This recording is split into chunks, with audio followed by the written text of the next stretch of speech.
Okay guys, tiada hari tanpa S-Max.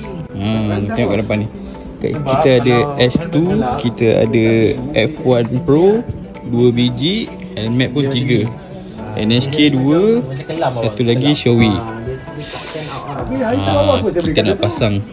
Abang ni dulu dia try semua sound, so dia teracun dengan ni lah, F1 Pro memang the best lah. S2 ni untuk rumah dia lah.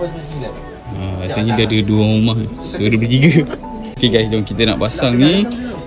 Feedback kita hari ni ada specialist S-Max, so senang lah nak pasang.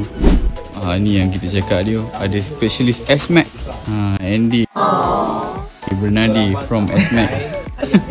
Feedback dia ada hari ni. Tadi dah barai-barai lah, 3 1, 2, 3. Abang tu pun tengah fikir-fikir nak ambil ke tak. Kau pasang apa ni? Kau pasang S2 lah. S2 Alright. Okay guys, saya bayar ada Andy Bernardi.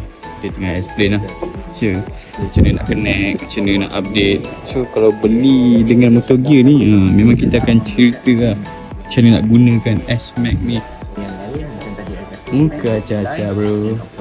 Okay, nampak 3 biji helmet, 3 try, 1, 2, 3 settle. Try intercom, try pairing semua. Tu best tu kalau beli dengan kita. Beli dengan kita guys. Kalau korang nak beli, boleh tekan dekat beg kuning lah. So sedikit info baru untuk S-Max yang second batch ni, F1 Pro lah, dia lagi senang nak buka. Dia pakai button atas bawah. Sebelum ni kat belakang kan. So ini dia lagi senang, korang tekan ni dah boleh cabut lah. Lagi mesra alam lah.